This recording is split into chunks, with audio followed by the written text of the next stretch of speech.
तत्प्रसादात्मयाच्युत स्थितोऽस्मि गतसन्देहः करिष्ये वचनं तव. आज या ठिकाणी क्षेत्रवासी गाव शिरगाव येथे तुम्हा सर्वांचे परिचित हरिभक्त परायण काळूराम भोईर, त्याचप्रमाणे मंदाबाई काळूराम भोईर आणि हे एक म्हणजे जसं रुक्मिणी आणि भगवान श्रीकृष्ण अशाच प्रकारचं एक जोडपं आहे आणि गेली कित्येक वर्षापासून या ठिकाणी पूर्वी प्रार्थना इथेच व्हायची आणि श्रावण महिन्यानिमित्त वाचन आणि मंदाबाई म्हटलं की एक प्रकारचं म्हणजे खाणावलंच नाही का किसन भाऊ. मी तिला असं म्हणजे आता पण तिची तीच धारणा आहे की आपल्याकडं माणसं यावीत भरपूर आणि जेवण वगैरे व्हावं असं. म्हणजे जर मंडळी नसली तर तिला म्हणजे कसं तरी वाटतं आहे मंडळी पाहिजे कार्यक्रमाला, आपण चांगल्या पद्धतीने जेवण कसं असू दे पण जेवण बनवायचं, जेवायला घालायच्या पोळ्या पण ते काही वेळेला पोळ्या केलेल्या आहेत, वेगवेगळे पदार्थ करून पण मंडळीला खायला घातलेलं आहे आणि अगदी पहिल्यापासून या ठिकाणी समाप्तीचं कार्य. पण आता नंतर थोड्या कालावधीमध्ये आपण असं केलं की वाघिवली आणि शिरगाव दोन्ही एकाच वेळेला आपण ते कार्यक्रम ठेवले. पण त्याच्या आधी तिची धारणा फार वेगळी होती. एकाच दिवशी नको म्हणजे आपल्याला स्वयंपाक याच्या करायचं व्यवस्थित. त्याच्याकरता ती सांगायची का वाघिवलीची वेगळी होऊ दे आणि आपली वेगळी होऊ दे. म्हणजे अशी तिची धारणा होती पहिल्यापासून.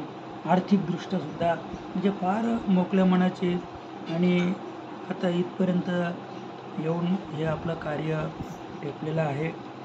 आता ह्या वेळेला ते यथार्थ गीता या गीता तत्वाचं मासिक पारायण किंवा वाचन केलेलं आहे आणि या यथार्थ गीता या ग्रंथाचे जे लेखक आहेत आडगडा नंदजी महाराज आणि त्यांनी या ठिकाणी या ग्रंथातून आणि जे आत्मतत्व आहे, अध्यात्मतत्व काय आहे आणि आपण काय करून राहिलेलो आहोत. आता इतर जे आता आपण ज्ञानेश्वरी वगैरे पाहतो तर त्या ज्ञानेश्वरीमध्ये माऊलीने केलेल्या ओवीबद्ध टीकेवर जो आपण मराठीत अर्थ लिहिलेला आहे तो त्या ओवीचा म्हणजे भावार्थ लिहिलेला आहे.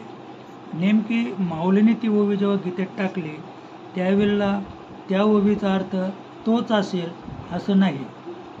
आज समजा जितके ओव्या आहेत तितके ते शब्दार्थाने लिहिलेले हे आहे म्हणजे नाही का अर्थ.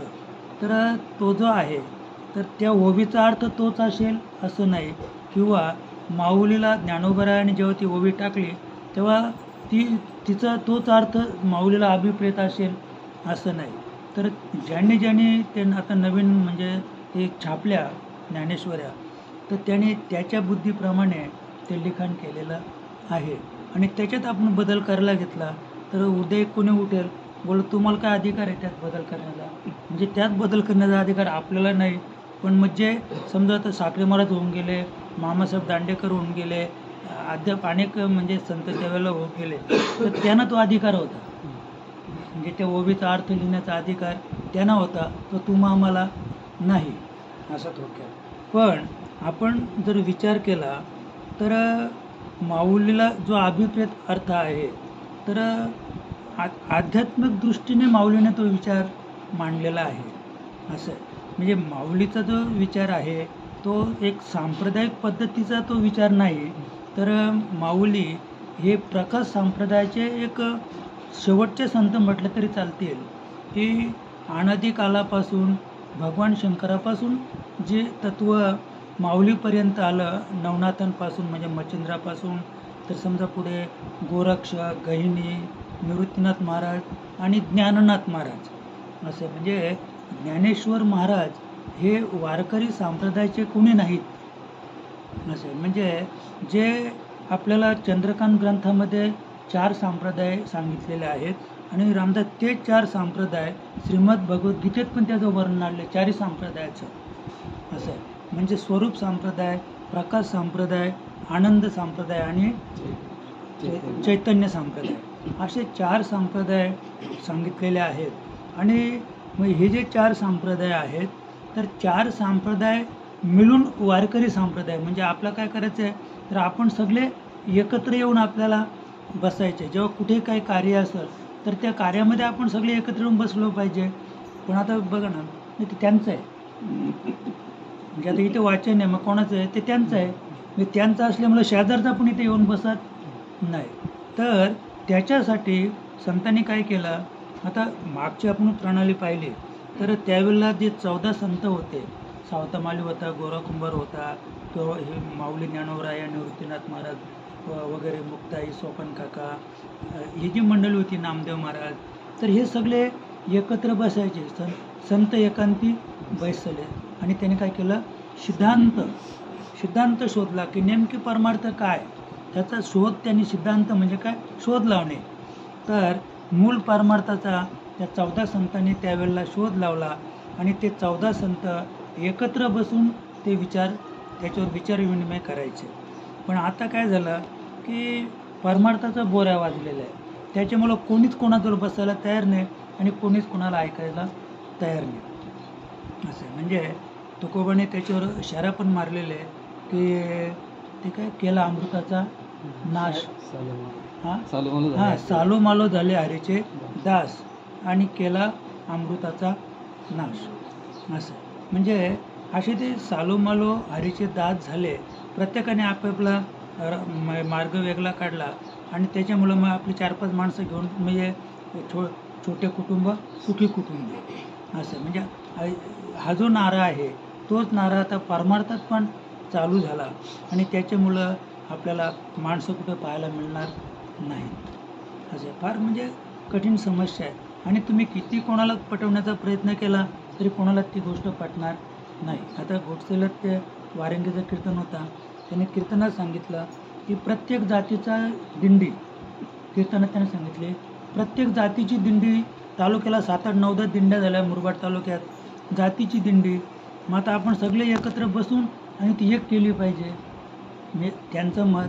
आता मी फक्त ऐकलं, आता म्हटलं ही गोष्ट शक्य आहे का.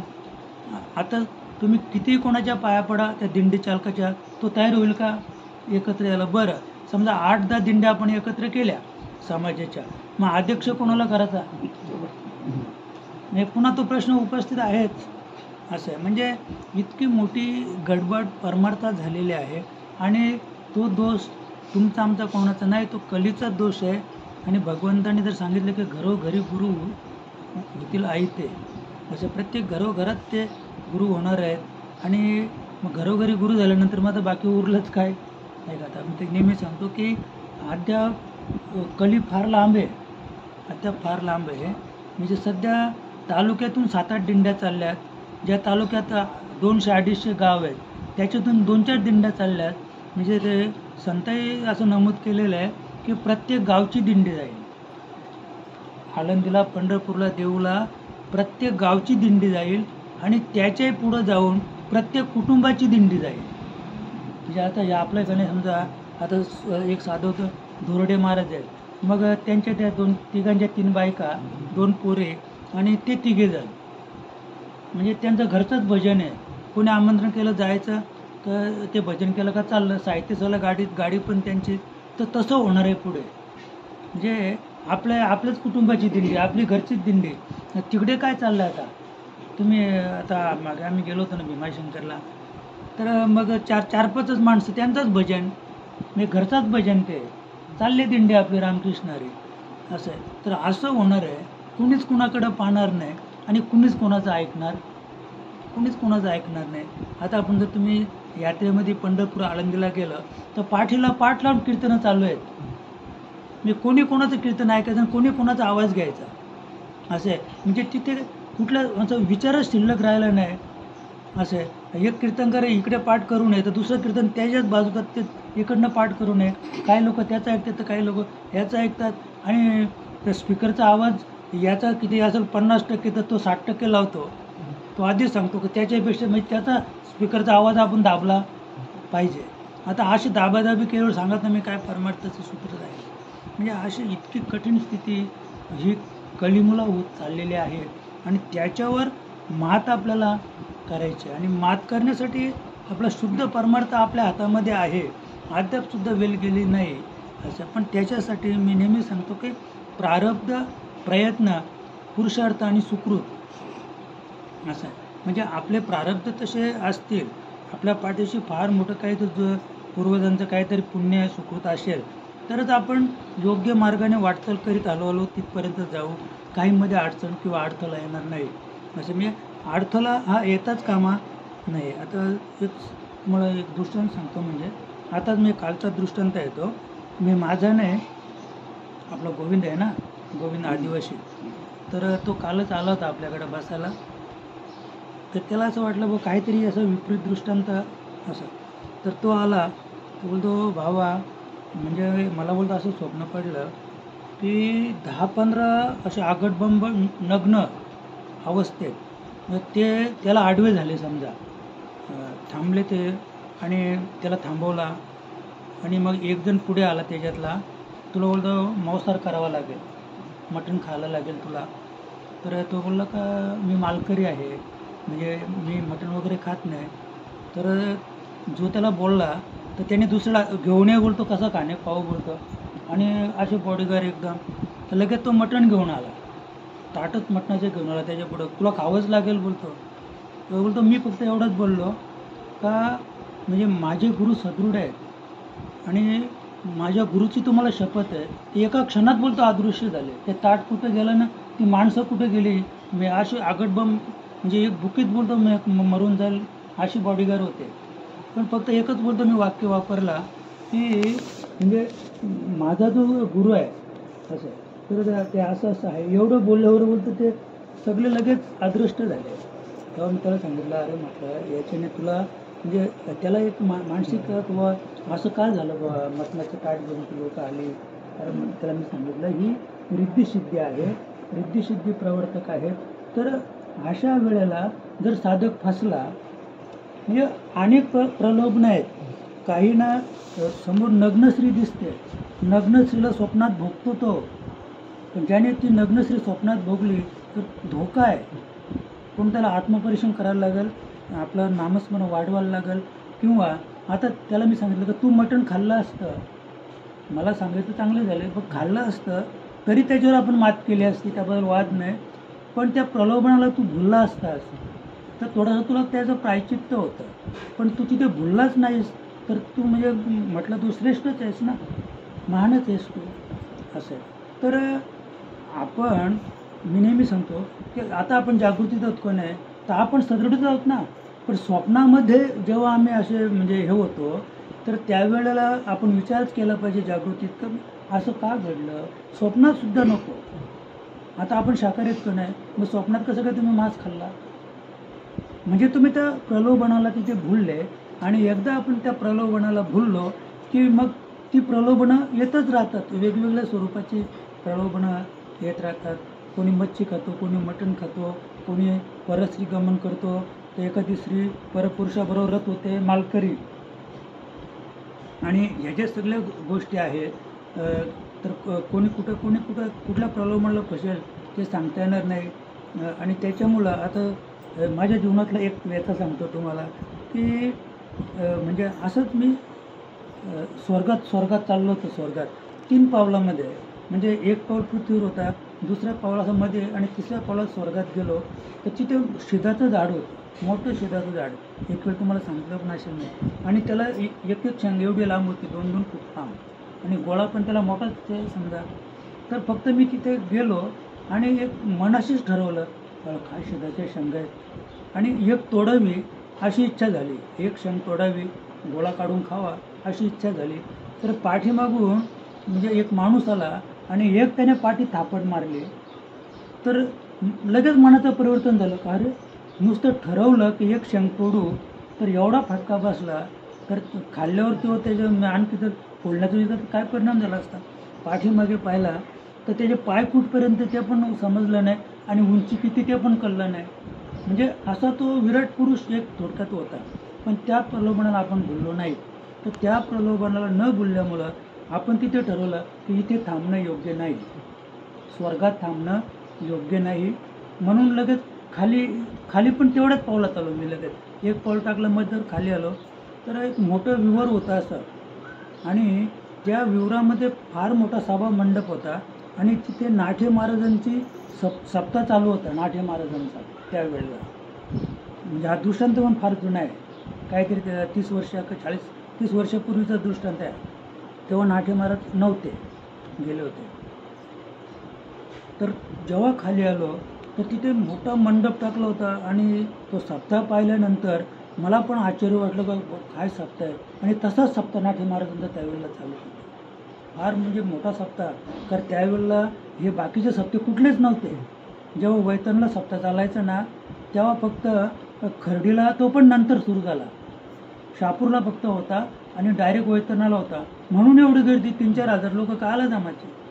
अहो 4-5 बैलगाड्या वैतरणाला, ते आपले करेल्याची पानं, म्हणजे मोटार एक रूम भरलेला, म्हणजे पत्रले वगैरे नाही, हे जी पानं, करेल्याची पानं, तेव्हा फार तो आनंद वेगळाच होता. तर खाली आलो तर ते सप्त्याची जे अरेंजमेंट पाहिली तर एक नवलच वाटलं मला.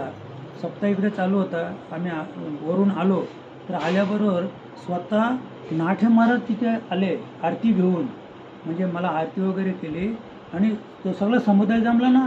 आता बाबाच जर आरती करतात तर माणूस कोण आहे ना, कोण नाही, नाही का. तर सगळा समुदाय जमला तर बाबाही बोलायला सुरुवात केली तर म्हणे याचीच वाट पाहत होतो मी कित्येक वर्षापासून याचीच वाट पाहत होतो. आणि आपल्या या आनंद संप्रदायामध्ये एक विशेष म्हणजे व्यक्ती, ते काय सांगितलं ते न सांगणं बरं, पण त्या सगळ्या समुदायाला त्यांनी सगळं सांगितलं. आणि एवढं सांगितल्यानंतर मग जी स्पेशल व्यवस्था होती आतमध्ये स्पेशल व्यवस्था होती. मला त्यांनी अगदी हाताला धरून असं, म्हणजे हाताला म्हणजे असं कवळून आणि आतमध्ये नेलं आणि मला हे दाखवलं, हे बघा हे सगळं तुमच्यासाठी आहे. म्हणजे थोडक्यात की 56 प्रकारचा भोग तिथे तयार होता आणि हे सगळं तुमच्यासाठी आहे, बसा. तरी मी नाठे महाराजांना बोललो की मला जमणार नाही असं आहे. म्हणजे थोडक्यात की नाठे महाराज होते तरी नाठे महाराजांचा शब्द मोडला तिथे. त्या प्रलोभनाला सुद्धा तिथे मी फसलो नाही, म्हणून इथपर्यंत आहे असं आहे. म्हणजे ही जी तुम्हाला स्वप्नात किंवा हे म्हणजे आपण आहोत ना, जो नामधारक आहे ना, त्याला स्वप्न नाही पडत, तो दृष्टांत असतो असं आहे. आणि आपल्याला जो दृष्टांत झाला तर त्याच्यात काही घाबरायचं कारण नाही आहे. त्याच्यात एकच गोष्ट लक्षात ठेवायची, समजा वाईट स्वप्न पडलं तर सोडून द्यायचं आणि चांगलं स्वप्न पडलं तर जीवाला लावून धरायचं. व देवाला स्वप्नात फार आनंदाची गोष्ट आहे, तो तुम्ही डोक्यातच ठेवा तो विषय की माझा देव स्वप्नात आलता म्हणून. शंकर आला असेल, ब्रह्मदेव आला असेल किंवा विष्णू आला असेल, पण एखादा भूत आला स्वप्नात तर जागा झाल्यावर त्याला सोडून द्या असं आहे. त्याला डोक्यात नका ठेवू त्या भूताला असं आहे, कारण तो आपलं काहीच वागणं करणार नाही. म्हणजे नामाची शक्ती एवढी प्रगल्भ आहे असं आहे. आणि त्याच्यात म्हणजे ही मालिका श्रेष्ठ आहे आणि त्याच्यात वरून आलेली जी परंपरा आहे ती अतिश्रेष्ठ आहे असं आहे. कारण ही जी परंपरा, या परंपरेगत आलेलं ज्ञान हे तुम्हाला कुठेच पाहायला नाही मिळणार, मी नेहमी सांगतो. आणि म्हणून ही आपली अवगती आहे ना, आपली जी अधोगती आहे ना आपल्यामध्येच, त्याचं हे कारण आहे. आपल्यात अधोगतीला हे कारण आहे की इतकं श्रेष्ठ ज्ञान तुम्हाला पृथ्वीच्या पाठीवर आनंद संप्रदायात पण कुठंच नाही. कोणी कितीतरी मोठा असेल ना, तो कोणाचे 10 लाख शिष्य असू दे, कोणाचे 1 कोटी शिष्य असू दे, पण हे ज्ञान तुम्हाला तिथे पण नाही आणि कुठेच नाही. फक्त ते म्हणजे फक्त पोपटपंच करून सांगतील आणि आपल्या माणसाला वाटतं आता आहे बरं का, तिथं आहे, तो सांगतो इतकं ज्ञान आहे ना, इतके अभ्यास आहेत ना, तितके अभ्यास आहेत. आता आम्ही म्हणतो अरे आमच्याजवळ येऊन बसा, आम्हाला सांगा तुमचे किती अभ्यास आहेत ते, मग क्रमवर सांगा आम्हाला का पुढे कुठला अभ्यास कसा करता तुम्ही असे. अरे ज्याला पहिले अभ्यासाचंच अजून कळलं नाही तो सांगतो मला 10वा अभ्यास आहे, कोणी बोलतो 9वा अभ्यास. अरे तुला पहिला तरी कळलाय का काय आहे तो? असं आहे. म्हणजे इतकं व्यवस्थितपणे इथे म्हणजे माऊली प्रभाकर महाराजांपर्यंत इतकं व्यवस्थित ते माईकडून आलेलं आहे की जे ते उमाकांताला पण नाही मिळालं. केरोबांचे जे मुलगे होते ना उमाकांत, त्याला पण ते नाही मिळालं. आता आपण नाही का शांतामाईंचा शिष्य आपण गेलो होतो ते बाबू बोना, त्यांना भेटायला म्हणजे हे बोलले का अशी एक व्यक्ती आहे शांतामाईची शिष्य आहे. तर आम्ही जेव्हा त्यांना भेटायला गेलो होतो तर नरेश ते अगदी लहानच होता, नरेश मुलगा. तर त्या माणसाचा एकूण एक केस पिकलेला शरीरावरचे, म्हणजे एवढं त्याचं वय होतं, अगदी पातळ असं. म्हणजे आम्हाला तर किसनबाबाच त्यांचं सांगितलं का असे महाराज राहतात तिथे. आम्ही गेलो तर त्यांना पाहिल्यानंतर एवढा आनंद वाटला की बुवा माईचे शिष्य आहे असं, शांतामाईचे शिष्य. पण तिथे आम्ही बसलो, सगळं काही चहा पाणी वगैरे झाला आणि नंतर ते बोलले का आता गांजा ओढता ना तुम्ही, गांजा. तर नरेशच बोलला, नरेश लहान होता तरी बोलला, त्यांना बोलला तर म्हणे ही कुठली प्रथा आहे, आनंद संप्रदायाची असं. मी तिथेच कळला हा माईचा शिष्य आहे, जो गांजा ओढतो तो माईचा शिष्य आहे. म्हणजे ही विटंबना नाही का, म्हणजे अशी भरपूर विटंबना आहे असं. हा फक्त एक मोठेपणा नाही, पण हा एकच असं धागा इथपर्यंत पोचलेला आहे की शुद्ध ज्ञान जसंच्या तसं, जे अनादी कालापासून गुह्य त्याला ब्रह्मज्ञान म्हणतो आपण, ते जसंच्या तसं ते माऊली प्रभाकर महाराजांकडे कसं आलं देव जाणे असं आहे. त्यांच्या पण पेक्षा मोठे मोठे अजून आदर होऊन गेले याच संप्रदायात, तरी त्यांना ते प्राप्त नाही आहे, ते कुठेतरी भरकटले. पण माऊली प्रभाकर महाराजांपर्यंत हे ज्ञान जसे तसं आलं, ही एक त्यांची एक भाग्यरेषाच म्हणावी नाही का. आणि त्यांच्याकडून आपल्याला किंवा आम्हा सर्वांनाच ते प्राप्त झालं. आणि म्हणून माऊली कधी समाजात दिसली नाही. म्हणजे मला कोणी मोठं म्हणावं, कुठल्या सप्त्यात पण ते गेले तरी कुठेतरी उभे असतील, कुठेतरी बसलेले असतील. आता आम्ही आंबरजाला आणायचो ना, तर सप्त्यामध्ये आपल्या सप्त्यात समजा तर ज्याच्याकडे जेवण आहे, आता त्या आम्ही गेलो होतो वरती गोतर्ण्यांकडे जेवायला, त्या माणसाची फार इच्छा होती तर या, तर नेले आम्ही बाबांना. तर आम्ही गेलो बाबा आम्ही, तर बाबा गव्हाणीवर बसले, म्हणजे जनावरांची गव्हाण असते ना, तर ती आता घरात माणसाने मग ती बैल बाहेर बांधलं होतं, त्या गव्हाणीवर बसले. या माणसाने मस्त पलंगावर गादी बिदी टाकून ठेवली होती. आता आम्ही आलो, त्या माणसाला इतका गैवर आला, अरे तुम्ही आले आणि बाबाने आले, म्हणजे बाबा दिसत नाही, बाबा कुठे आहेत? तर म्हटलं बाबा आहेत, तुम्ही बसा, तुम्ही बाकीची व्यवस्था बघा. तरी तो कुठं ऐकतो, नाही नाही ते बाबांना आणायलाच लागते. मग ते तिकडं बसत गव्हाणीवर आणि त्या माणसाला रडायला लागला, तो पोक्सापोक्ची गेला, लगेच बाबांना पकडले. तो फार प्रेमळ माणूस होता, विठू गोतर्णे म्हणून. लगेच बाबांना आणले आणि बाबा बसले कसे तरी. बाबांना ते पलंगावर बसणं, गादीवर बसणं कधी आवडत नव्हतं. असे अगदी सर्वसामान्य आयुष्य जगले. आणि खरोखर म्हणजे परिस्थितीचा त्यांचा विचार केला तर कधीच परिस्थिती त्यांची बलाढ्य किंवा अशी मोठी नाहीच झाली. बाबा सांगायचे, बाबांना किती पगार होता? 45 रुपये. जेव्हा लागले कामाला तेव्हा 45 रुपये पगार होता. नंतर जेव्हा त्यांचं लग्न झालं त्यावेळेला 90 रुपये पगार होता. लग्न झालं तेव्हा 90 रुपये पगार. तर बाबा सांगायचे का कोणी कोणाला पोषित नाही, कोणी कोणाला सांभाळत नाही, भगवंत ज्याचं त्याला शेअर देतो. तर बाबांना पहिली मुलगी झाली, ती देवाने पहिली मुलगी झाली तर 15 रुपये पगार वाढला. म्हणजे 90 होता ना, तर 105 झाला. तर बाबा बोलले मला का बघ म्हणे, म्हणजे कोणी कोणाला पोषित नाही, आता आपला मुलगी झाली ना तर तिचा शेअर 15 रुपये पगार वाढला. दुसरी मुलगी झाली तर अद्याप 20-25 रुपये पगार वाढला. म्हणजे जशी ती मुलं होत गेली तसं 20-25-50 रुपये जसं म्हणजे फरकाण्याचा पगार वाढत गेला. बाबा बोलायचे की कोण कोणाला सांभाळतो, कोण कोणाला पोचतो, ज्याचा त्याचा शेअर भगवंत देतो असं आहे. म्हणजे अशी त्या माऊलीची धारणा होती. सप्त्यात कधी जेवले नाही. वैतरणाचा सप्ताह एवढा मोठा होता, 4-5 हजार माणसं जेवायची. सप्त्यात कधी जेवले नाही, सप्त्यातला चहा पण कधी पेले नाही. घरून चहा यायचा, बाबांना चहा घरून यायचा. आणि सप्त्यात कधी रजा पण नाही घेतली. तुमचा सप्ताह तुम्ही करा, मी आहेच असं आहे. सकाळी 10 वाजता कामावर जायचे, संध्याकाळी 5 वाजता यायचे म्हणजे असं कटाक्ष होता, कधी जेवल्याने पाणी घरून यायचा, चहा घरून यायचा आणि जेवण तर मग बाकीचं विचारायचंच नाही. असं म्हणजे अशा पद्धतीने त्याने माऊलीने परमार्थ पिकवला. आणि आपल्याला पण तेच पाहिजे. आता समजा इथे शिरगावला आणले, इथे तुम्ही किती चांगला स्वयंपाक बनवला असेल, जेवायला बसले का चटणी आहे का, मिरचीची चटणी, मी चटणी विचारली का तुमचे पंचपाकवानं गेले फुकट. असं आहे. म्हणजे त्यांना जेवणावर चटणी लागायची. असं आहे. आणि एकदम साधं जेवण असलं तर ते त्यांना बरं वाटायचं. आणि चांगलं समजा त्यावेळेला तर हे पनीर आता आलं हो, पूर्वी पनीर नव्हतंच मला वाटतं ना. असं आहे, पनीर आता आलं हे. तर पूर्वी पनीर नव्हतं. समजा ती साधी भाजी काहीतरी आपण खेड्यावर काय माणसं नाही का किसन बाबा काय करणार. दुसरी गोष्ट त्यांना अशी एक सवय, तर आपण इथे सगळे बसलो आहे, तर किसन बाबांकडे कार्यक्रम होता तेव्हा ती आपली बाहेरची ओटी होती बघा. तर किसन बाबा तो एक ग्लास आणला दुधाचा बाबांना द्यायला, आणि मी बाजूला बसलो होतो. बाबाने तो ग्लास घेतला आणि मला दिला. आता नंतर दूध नव्हताच, बाकीचा चहात दूध टाकून दूध संपला होता. आता बाबांना आणा, तर बाबांना आणायला दूधच नाही. आणि बाबा मला बोलले तू घे. असं मग त्याच्यानंतर मग आम्ही असा निर्णय घेतला की आधी मंडळीला वाटायचा, चहा असो काही असो, आधी मंडळीला द्यायचा आणि मग बाबांना द्यायचा. आधी बाबांना दिला की ते लगेच दुसऱ्याला द्यायचे, बाजूच्या माणसाला लगेच द्यायचे. चहा जरी असेल तर दुसऱ्याला द्यायचे. आणि त्यावेळेला बाबांना जो चहा बनवला जायचा तो थोडा वेगळ्या स्वरूपाचा असं, त्यांना तो कडू चहा लागायचा, दुधाचा जरा जाड चहा लागायचा व्यवस्थित.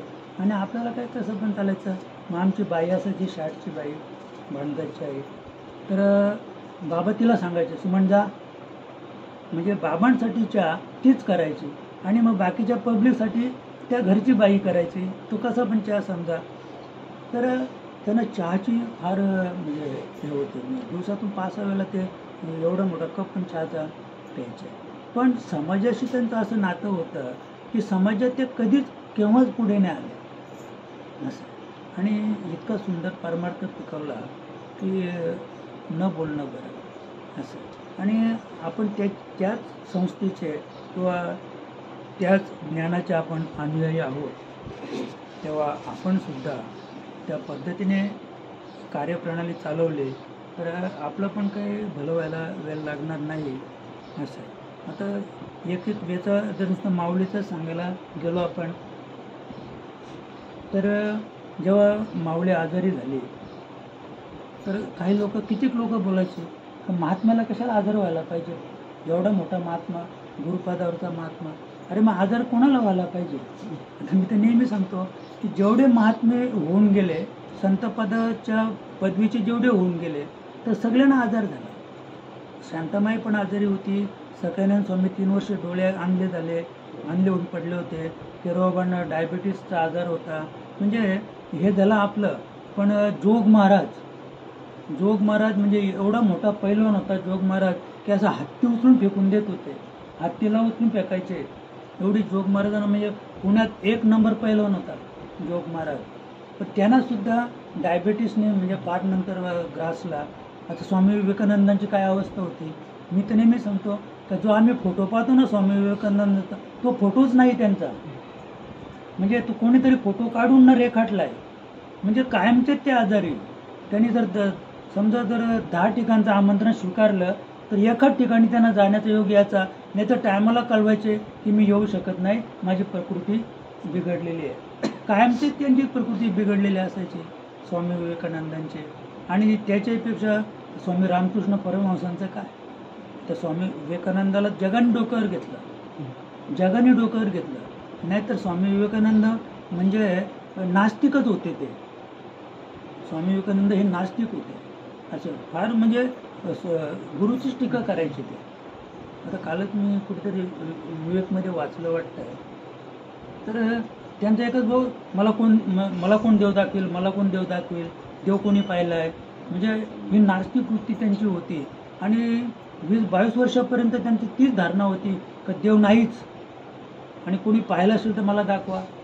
पण नेमकं त्यांच्या कर्मधर्म संयोगाने त्यांना म्हणजे स्वामी रामकृष्ण परमहंस भेटले.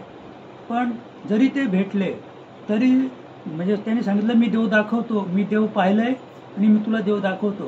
म्हणजे एवढं करून सुद्धा जेव्हा जेव्हा त्यांची ती ब्राह्मसभा असायची तर त्याच्यामध्ये लोक जमायचे.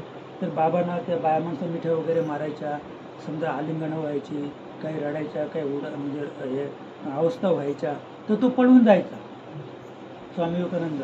म्हणजे तो बाबांशी वाद घालायचा परमहंस स्वामींशी, काय हा कसला परमार्थ आहे आणि हे काय आहे, हा फाजीलपणा आहे. म्हणजे असा वाद घालायचा स्वामी विवेकानंद.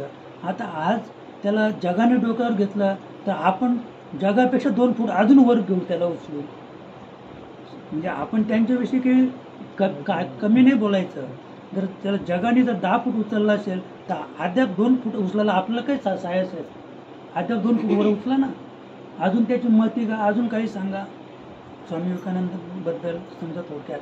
पण संतांच्या बाबतीत सांगायचं झालं तर आजाराशिवाय कुठला संत गेलेला नाही आणि त्याची कारणं वेगवेगळी आहेत. आपण मागे पण मी सांगितलं की शिष्य करी पाप ते गुरुने भोगावे, शिष्याने केलेलं पाप ते गुरुला भोगायला येत आहे असं आहे. आणि मग त्याच्यासाठी आता त्यातलं खरं काय आणि खोटं काय, पण शिष्याने किती पावलं सांभाळून टाकली पाहिजेत का. आपण जर पाप केलं, आपण खोटं बोललो, आपण कसं तरी वागलो तर त्याचा परिणाम आपल्या गुरुला जर होत असेल आणि उघड आहे ना असं. आता तर काही गोष्टी आम्ही कानाने ऐकतो, अरे तुला काय गुरुने शिकवलं आहे.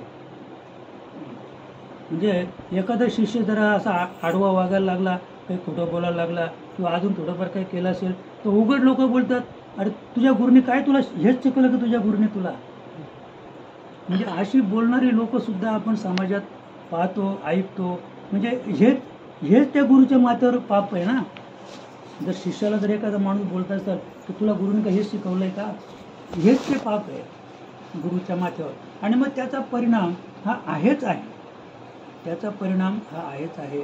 आणि म्हणून आपण आपली पावलं इतकी सांभाळून टाकायची आहेत की हळूहळू चला, तुम्ही कोणाशी न बोला. फक्त परमार्थ ते परमार्थ, आपल्या पायाने मुंगी मरेल असा सुद्धा पाय टाकू नका. जमिनीवर पाय टाकला, पायाखाली जरी मुंगी आली तरी ती मरणार नाही. पायाखाली आलेली मुंगीसुद्धा मरणार नाही याचा विचार करा. जसं राजा जड भरताने तोच विचार केला. जेव्हा त्याला तो रौगण राजाने ते पालखीला त्याला भुई म्हणून लावला ना, तर त्यावेळेला तो जमिनीकडं पाहायचा, मुंगी आली, पायाखाली मुंगी आली तरी तो असं बाजूला पाय टाकायचा. तो बाजूला पाय टाकायला गेला की ती वरची व्यवस्था बिघडायची, पालखीची जी व्यवस्था होती ती बिघडायची. तो राजा भडकला फार त्या बाकीचं. त्याही सांगितलं म्हणे आमचा काही दोष नाही तिघांचा, पण हा जो आपण इतका रांगडागडी ना हा जट भरत राजा आणि त्याच्यामुळे हे सगळं बिघडतं आहे. मग त्याने सांगितलं की व्यवस्थित चाल, नाहीतर मी तुला काय करीन, मारीन, तुला शिक्षा करीन असं. मग त्याने सांगितलं की म्हणे मी काय करू, पायाखाली जर मुंगी येत असेल तर ती मुंगी वाचवली पाहिजे असं आहे. मग तो राजा पालखीतच होता, म्हणे मग कुशाल मारा. तो हसायला लागला, तुम्ही कुणाला मारणार आहात, या स्तुलद्याला मारणार आहात ना, मग मारा, पण मग आत्म्याला तर नाही मारू शकत, माझा आत्मा तर अमर आहे. म्हणजे आणि तो कुठं चालला होता, आत्मज्ञान प्राप्तीसाठी चालला होता. मग त्याच्या डोक्यात प्रकाश पडला की हाच तर तो नाही, आत्मज्ञान सांगणारा तो हा दूत तर नाही ना त्यानेच पाठवलेला. म्हणून त्याने पालखी खाली उतरवली आणि त्या रौगण राजाने त्याचे दर्शन घेतलं जड भरताचं. तो पण कोण होता, मागच्या जन्मातला जड भरत राजाच होता असं आहे. पण त्या हरणाच्या गर्भात गेल्यानंतर लगेच त्याचा तो जन्म म्हणजे जन्मांतर लगेच सरलेलं आहे. फक्त त्याला जन्म फक्त हरणाचा आला आणि लगेच ते हरिण मेलं आणि मग त्याला तो हा पुढचा जो तिसरा जन्म आहे जड भरत म्हणून राजा. तर त्या जन्मामध्ये ते कसे होते, वेड्यासारखे होते. मंदबुद्धीची माणसं वागतात असं तो फिरत होता, काही खात होता, कोणी दगड मारो, कोणी काही करो, काही कसं वागायचा असं. म्हणजे परमार्थ तेव्हाच आपला सिद्ध करता येईल, परमार्थ तेव्हा साध्य करता येईल. आता आपण ह्या अशा पद्धतीने जर वागायला लागलो नाही का, लोकांना दाखवायला लागलो तर नाही, परमार्थ अतिशय म्हणजे कठीण आहे. आणि म्हणून आज आपण थोडंसं बाजूला जाऊन आतमध्ये येऊया. नष्टो मोहा स्मृतिर्लब्धा त्वत्प्रसादात्मयाच्युतः स्थितोऽस्मी गतसंदेहः करिष्ये वचनं तव.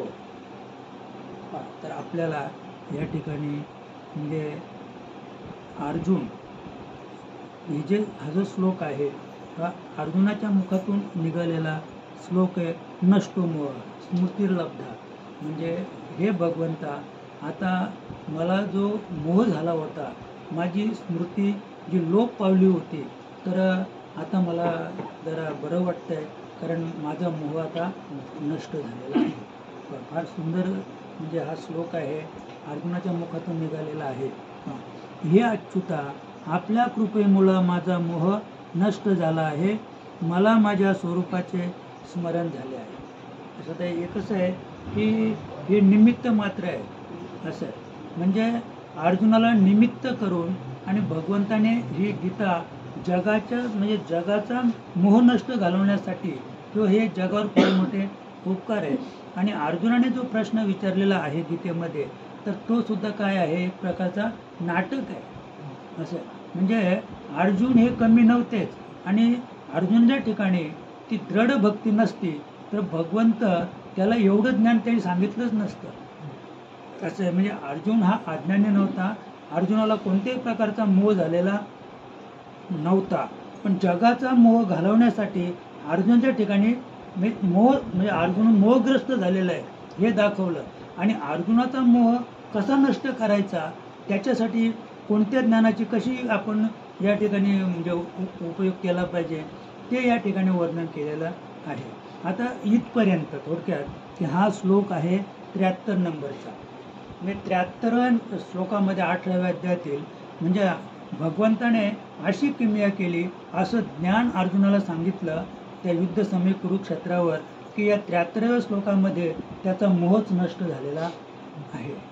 माझे कोणीच नाही या स्थितीवर त्यांना आणलेलं आहे.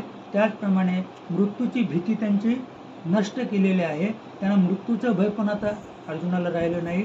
म्हणजे हे माझे आहेत, म्हणजे भीष्माचार्य असतील, द्रोणाचार्य असतील, अद्याप धृतराष्ट्र असेल, माझा सक्का चुलत भाऊ असेल, दुर्योधन वगैरे, द्रोणाचार्य, ही जी सगळी मंडळी आहे, तर या मंडळीविषयी त्याच्या ठिकाणी जो माझेपणा होता तो पण नष्ट केला. माझेपणा शिल्लक राहिला नाही. आणि तो माझेपणा मोह घालवण्यासाठी भगवंताने अशी किमया केली की त्याच्यातील जो मी होता, अर्जुनाच्या म्हणजे हृदयामध्ये वास करणारा जो मी होता, तर मी नेहमी सांगतो की तो जो मी आहे त्या मीला ज्ञानाने एवढा प्रगल्भ केला की तो विश्वरूप झाला. तो जो मी आहे त्या मीला आकार होता, आणि मीला आकार आहे, आणि म्हणून सगळे आकार हे सगळे माझे आहेत. हे वसुदेव कुटुंबकम, म्हणजे वसुदेव कुटुंबकम हा सुद्धा भ्रमच आहे, ही सुद्धा मायाच आहे. वसुदेव कुटुंबकम असं आहे. आता आपलं तहानलेल्याला पाणी द्या, भुकलेला अन्न द्या, हे काय आहे सगळं, हे सगळं तेच आहे. असं आहे म्हणजे मी आणि माझे, जेव्हा आपल्यातला मी जेव्हा तुम्ही त्याला विश्वव्यापक बनवाल त्या मीला, तेव्हा त्याला आकार राहणार नाही. तो जो मी आहे तो निराकार होईल. आणि मी निराकार झाला की मीच्या भोवताले गिरट्या घालणारे जे आकारी आहेत ते आपोआपच त्यांचा आकार जाईल. असं आहे म्हणजे आकार जाईल म्हणजे काय, तर तुम्ही त्यांच्याकडं बागुलबुवासारखे पाहत राहाल. आता आपल्या शेतावर बागुलबुवा आहे का नाही, तर तुम्ही त्या बागुलबुवाला घाबराल का, नाही त्याला कोण घाबरेल, पाखरंच घाबरतील त्या बागुलबुवाला. कारण त्याच्या हातात काय आहे, चाबूक आहे, काठी आहे. आणि मग पाखरानं वाटतंय, कोळ्याला वाटतंय अरे माणूस काठी घेऊन जायला थोडक्यात. तर तशी ज्याचा मी व्यापक झाला, मी विशाल झाला, तर त्याला हे जग त्या बागुलबुवासारखं दिसतं. म्हणजे तो त्या जगाकडं पाहतो, तो जग आहेच, त्याचा आकार नष्ट नाही झाला, पण त्या आकारावर प्रेम करणारी जी वृत्ती आहे ती स्थिर झालेली आहे. तो फक्त त्या आकाराकडे पाहत राहिला आहे. असं त्याला माहीत आहे की हे सगळं काय आहे, हे सगळं नाशिवंत आहे असं.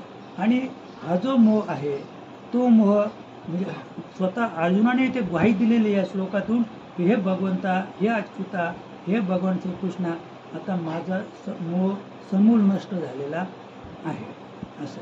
आणि तो मोह, जो अर्जुनाचा मोह नष्ट झाला, तोच आपल्याला तिथून तो विचार प्रणाली आपल्याला पाहायची आहे की आपल्याला पण तेच करायचं आहे. आपल्याला पण समाजाविषयी, धनाविषयी, मानाविषयी, पत्नीविषयी, मुलाबाळांविषयी, नाही का, ज्याची पोरं भरपूर शिकली, भारी भारी नोकऱ्या लागल्या, त्याला कोणी विचारत नाही तरी तो सांगतो माझा पोरगा अमुक नोकरीला आहे, 1.5 लाख पगार आहे. आता त्याला कोणी विचारलाय, बरं दे 3 लाख त्या समोरच्या माणसाला, हे 3 लाख तुला घे, माझ्या पोरला 1.5 लाख पगार आहे. असं कधी पाहिलंय का? म्हणजे न विचारता लोक सांगत सुटली. त्याचं कारण काय आहे? तर त्याचं कारण मोहच आहे. असं म्हणजे मी आणि माझे टाकी परते ओझे. तुकोबारायांनी या 2 गोष्टी सोडून दिल्या आणि ते मोकळे झाले. असं तसं आपल्याला मी आणि माझं याच्यात फक्त विचार आपल्याला मीचाच करत आहे. मी हा कोण? करावा विचार म्हणे ज्ञानेश्वर निवृत्तीचा. मीचा विचार करायचा आहे, मीला व्यापक बनवायचं आहे. माझे जे आहेत, माझेचा विचारच आपला करायचा नाही. आणि जेव्हा आम्ही माझेचा विचार करतो ना, तेव्हा दुःख बघतो. आम्हाला दुःख का झालं आहे? माझेपणामुळे दुःख आहे आपल्याला. माझी बायको, माझी पोरं, माझं हे, माझं ते, असं आहे. ते पोरं अभ्यास करीत नाही, ते असं नाही, ते तसं नाही. म्हणजे हे दुःख कशामुळं आहे? माझेपणामुळं. जेव्हा तुम्ही तिथे म्हणजे इथे जे सांगितले पहा की नष्टो मोह, आपण तो मोह सोडला, करा नाहीतर करू नका, अभ्यास करा नाहीतर नका करू, तर मग कशाला दुःख होईल? किंवा आता ही शेती आहे, शेती लावित नाही, शेती अरे तुला लागतं का? तुला नाही लागत, तू कला त्यांचा विचार करतो की नाही लावित तर नाही लावित. समजा म्हणजे आम्ही दुःख का बघतो? तर ही माझी आहे, ही फुकट करतात, ही माझी फुकट करतात म्हणून दुःख बघतो ना. असं आहे. तर या सगळ्या गोष्टीतून आपला निर्मोह व्हायचा असेल तर फक्त तुम्हाला दिलेली जी वस्तू आहे, तिचं रात्रंदिवस नामस्मरण करा, जप करा. निश्चित आपल्याला या मोहातून आपल्याला बाहेर पडता येईल आणि लवकरच आपल्याला मोक्षापर्यंत पण जाता येईल. त्याच्यासाठी प्रयत्न केले पाहिजेत, वेळ दिली पाहिजे. आणि त्याचप्रमाणे मी नेहमी सांगतो की समतेला फार महत्त्व आहे. परमार्थामध्ये समता पाहिजे. सगळी म्हणजे माऊलीची प्रत्येक कार्यक्रमासाठी आपण एका मायेची लेकरं आहोत. बाबा सांगायचे आपलं एका रक्ताचं नातं आहे. आणि प्रार्थनेला बाबा बोलायचे, चला बंधूनो, बंधूनो शब्द वापरायचे सगळ्या साधकांना, चला बंधूनो प्रार्थनेला चला. माऊलीचं एक वाक्य होतं तेव्हा. असं आहे की म्हणजे फार त्याने पण अशी म्हणजे फार सांभाळली, पण सांभाळून किती सांभाळलं माणूस. असं आहे. पण हे ज्ञान आहे, हे ज्ञान न पचणारं ज्ञान आहे. आणि न पचणारं ज्ञान असल्यामुळं ते कुठेतरी आपल्याला काय करतं आहे, तिथे कुठेतरी तो कलीला फट तिथे मिळते आणि तो ज्ञानीसुद्धा भकला जातो. असं आहे. त्याच्यासाठी प्रत्येकाने सावध राहायचं आहे.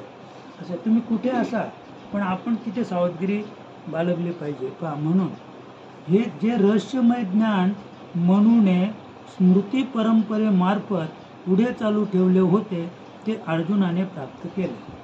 म्हणजे अनादी कालापासून आलेलं हे गुह्य ब्रह्मबीज, असं हे गुह्य ब्रह्मबीज आहे. आणि ते अर्जुनाच्या प्रारब्धानुसार किंवा कर्मधर्म संयोगाने भगवान श्रीकृष्णाकडून त्या अर्जुनाला प्राप्त झाले.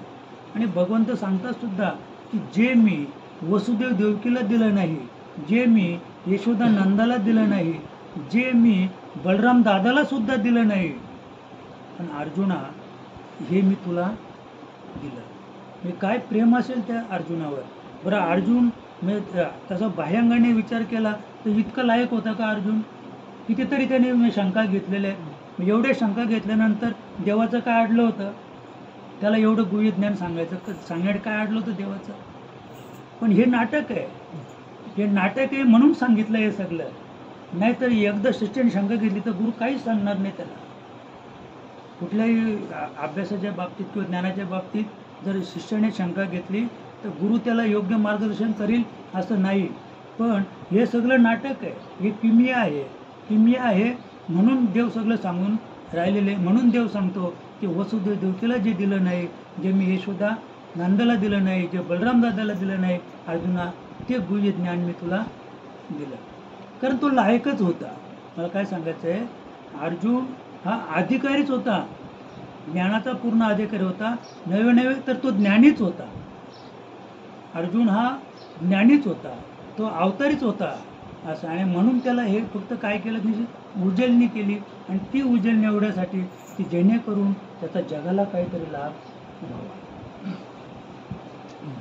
मी अगदी संशयित झालो आहे, म्हणजे आता तो संशयित झाला आहे.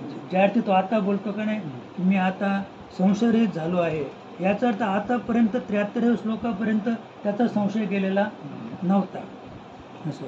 मी आता आपल्या आज्ञेचे पालन करेन. आता याच्या आधी तो हरे कृष्णा, हरे कृष्णा असं, कृष्णा तसं, म्हणजे असंच बोलत होता नाही का. आणि मला तर हे म्हणायचं आहे का, म्हणजे भगवान श्रीकृष्ण हे अवतारस्थित पुरुष आहे, भगवान श्रीकृष्ण हे आपले गुरु आहेत, तरी अर्जुन त्याला कृष्ण कसं का म्हणत होता असं. आता आपण त्या टी व्ही नाही का बघतो, तर ती बायको त्याची त्याला नवऱ्याला नावानेच हाक मारते नाही का, नावानेच हाक मारते. आता हा कुठला धर्म आहे असं. आता आपल्याला जर समजा आपल्या बायको नावाने हाक मारलं तर लोक ऐकणार, लोक काय बाई आहे समजा एक विषय. पण हे म्हणजे हे धर्म बुडवण्याची लक्षणं आहे ती. आणि त्याच्यामुळं आता ना शहरामध्ये पण बायका नवऱ्याला नावाने हाक मारतात, नावाने हाक मारतात. आणि मग आता ते चाललं ते आता सगळं कठीण गोष्ट आहे. असू द्या, चला आता आपण फक्त पाहूया. प्रारंभी दोन्ही सैन्यांचे निरीक्षण करताना दोन्ही सेनेतील स्वजनांना पाहून अर्जुन व्याकुळ झाला होता व त्याने म्हटले होते की, गोविंदा, स्वजनांना मारून आम्ही कसे सुखी होणार. अशा युद्धाने शाश्वत कुलधर्म नष्ट होऊन जाईल, पिंडोद क्रिया नष्ट होईल, वर्णसंकर उत्पन्न होईल. आम्ही लोक समंजस असूनही पाप करण्यास उद्युक्त झालो आहोत. यातून सुटण्याचा उपाय आपण का करू नये. शस्त्रधारी कौरवांनी शस्त्ररहित अशा मला मारले तरी ते मरणसुद्धा कल्याणकारक ठरेल. गोविंदा, मी युद्ध करणार नाही, मी लढणार नाही असे म्हणून शस्त्र खाली ठेवून तो रथाच्या मागील भागात खाली स्वस्थ बसून राहिला होता. असं म्हणजे इथून गीतेला सुरुवात आहे असं. आणि त्याचं अर्जुनाचं जे म्हणणं आहे ते पण बरोबर आहे. कारण मी कालच सुरसाने बसलो होतो तर तेव्हा सांगितलं की वर्णसंकर याचा अर्थ असा की पूर्वीची जी तत्वप्रणाली होती तर ब्राह्मण, क्षत्रिय, वैश्य आणि शूद्र हे 4 वर्ण होते. तर 4 वर्णांमध्ये ब्राह्मणाने विद्या संपादन करायची, वैश्याने व्यापार करायचा आणि शूद्राने 3 वर्णाची सेवा करायची आणि क्षत्रियाने फक्त युद्ध करायचं असं.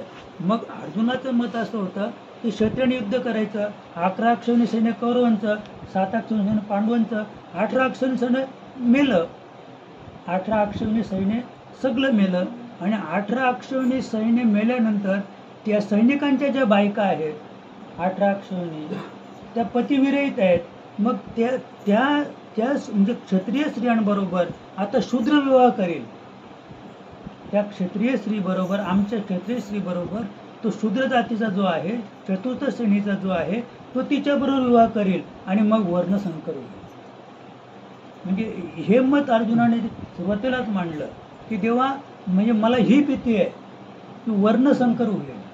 कारण युद्ध हे क्षत्रियानेच करायचं, त्याच्यात शूद्र पण असते, वैश्य पण असते किंवा ब्राह्मण पण असते. आता आपण पाहिलं तर आता आपण हद्दीवर गेलो तर जे म्हणजे पोस्टिंगवर आहेत, म्हणजे ऑफिसर पदावर आहेत, ते सगळे ब्राह्मण आहेत. ऑफिसर सगळे ब्राह्मण आहेत. एखादा आदिवासी म्हणून जर तिथं त्याला जर कर्नल केला किंवा कॅप्टन केला तर तो काय करेल. आदिवासी जर कॅप्टन झाला त्या सैनिकांचा तर काय करेल, तो सगळे सैन्य मारूनच टाकेल तो असं आहे. तर तिथे फक्त बुद्धिवान ब्राह्मणच वर बसले आणि मग बाकीचे. आता इथे आपण कोणाला बोललो जातीवाचक बोललो तर आपल्यावर केस होईल. तर तिथे रेजिमेंट आहेत, सगळ्या महार रेजिमेंट आहे तिथं. आदिवासी कातकरी रेजिमेंट, मांग रेजिमेंट, म्हणजे प्रत्येक जातीची तिथे तुकडी आहे सैन्यामध्ये. आणि त्याला उघड नावं आहेत त्या रेजिमेंटची, म्हणजे त्या जातीचीच नावं उघड लावलेली आहेत. अद्याप त्याच्यात बदल झालेला नाही असं. पण इकडे मात्र तसं आपण जर एखाद्याला बोललो तर मांग आहे नाही का. पूर्वी यायचं तो हातामध्ये डंबेस घेऊन ते बैल बाडवाला मांग ते एक दोरा असायचा ना, तो डंबेस असं आहे. तर जाऊ दे, आपला तो विषय नाही.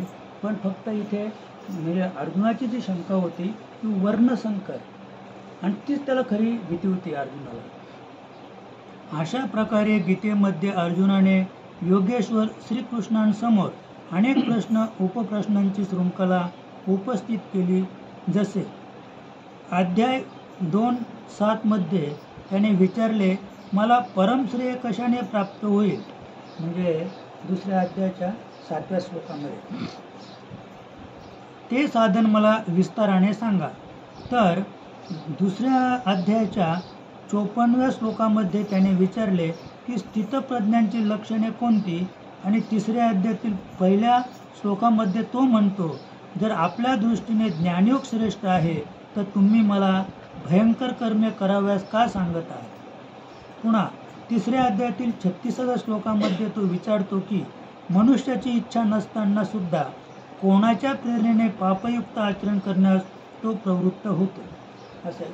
कोणालाच म्हणजे पाप करण्याची प्रवृत्ती कोणाचीच नाही आहे, चोरी करणं हे कोणाच्याच मनात नाही आहे, पण त्याची परिस्थिती त्याला पाप करायला लावते, त्याची परिस्थिती त्याला चोरी करायला लावते.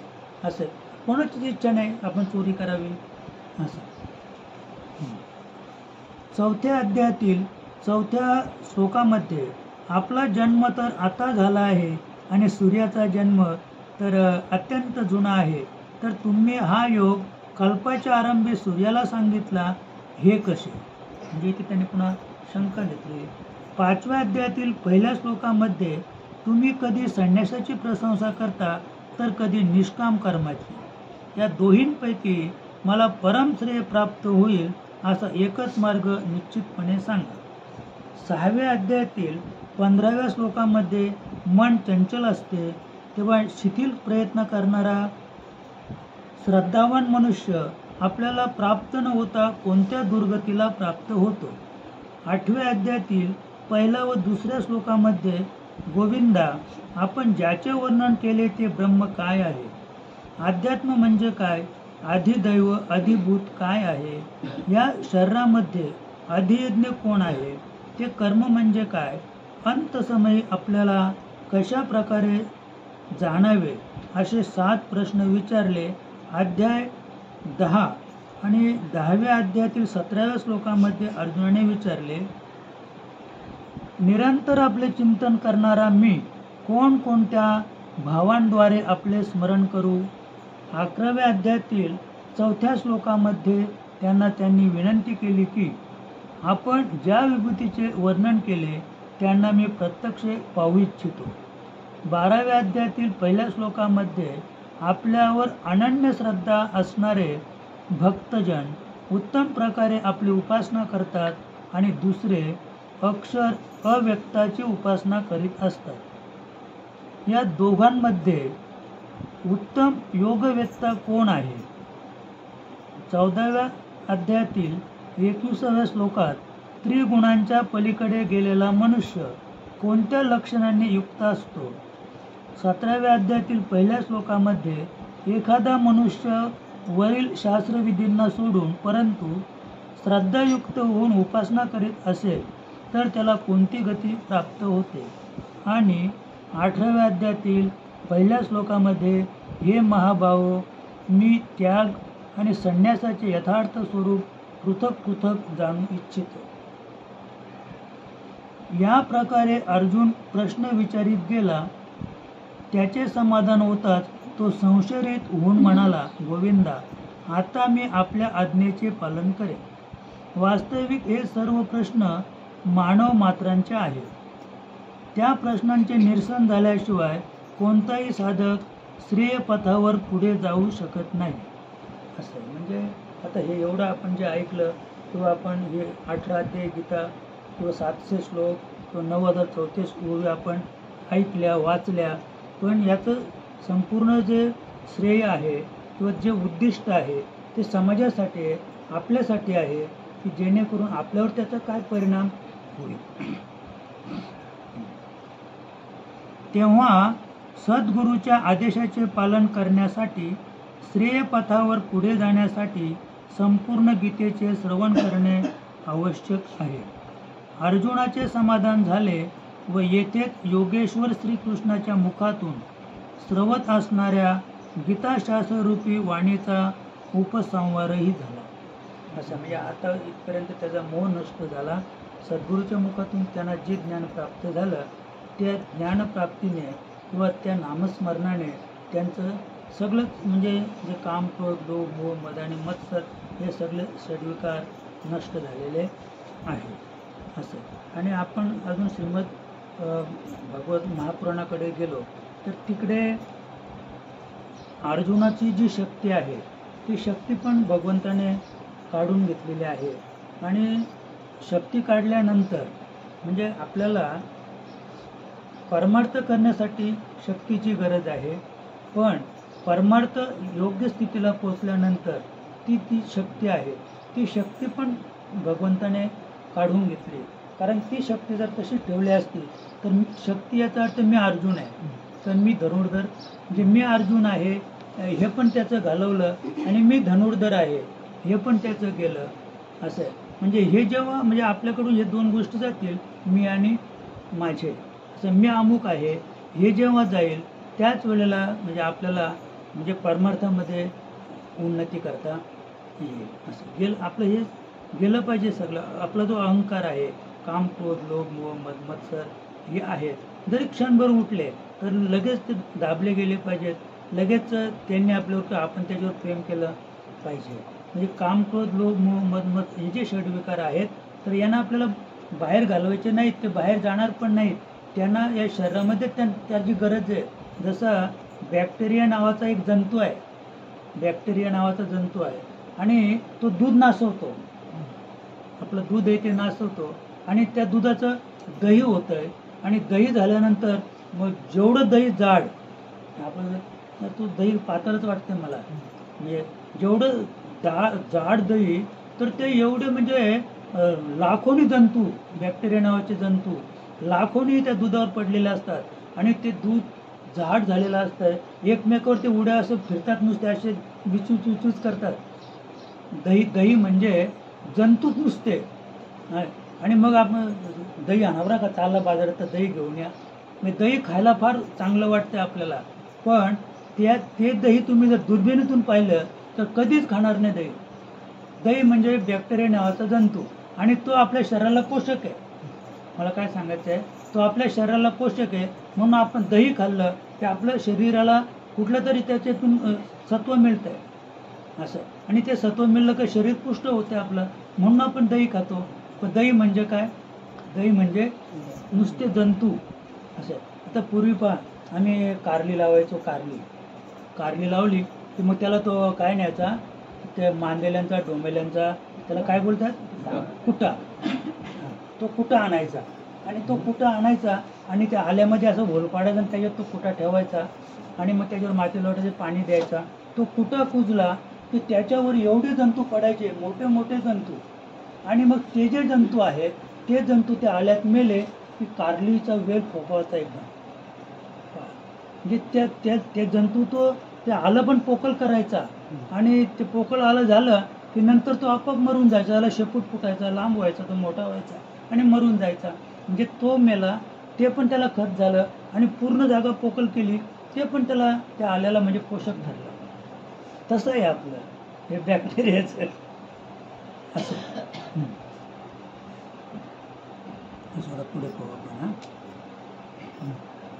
त्या प्रश्नाचं निरसन झाल्याशिवाय कोणताही साधक श्रेयपथावर पुढे जाऊ शकत नाही असं. म्हणजे मोह कसा घालवायचा, वर्णसंकर म्हणजे काय, ह्या सगळ्या गोष्टी आहेत त्याचा विचार आपण केला आणि तो जो विचार आहे तो गुरुगम्य गोष्ट आहे. म्हणजे या सगळ्याचं सार एकच आहे, दिनरजने हाची धंदा गोविंदाची पोवा. म्हणजे काही शास्त्र वाचायची गरज नाही आहे आणि काही करायची गरज नाही.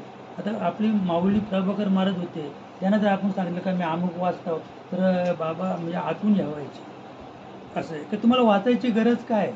आता आपण तर नेहमी कबीरांचं ते बघा, ते काहे को पडता खिन खिन घेता, अरे हरिनाम लेवे तो सब कुछ होता. म्हणजे वेल का दवडता, कशाला वेल फुकट घालवता, वाचनामध्ये वेल का घालवता. कशासाठी पाठांतर करून राहिलात तुम्ही? असं आहे. म्हणजे हरिनाम लेवे तर सब कुछ होता. तुमची इच्छा पाठांतर करायची आहे ना, तर नामस्मरण करा, ते पण पाठ होईल, ते पण पाठ होईल. असं आहे. म्हणजे या सगळ्या गोष्टी आपल्याला सहज नामस्मरणाने साध्य आहेत. पण तेवढा आपण विचार केला पाहिजे की नेमकी श्रेयस्कर काय आहे.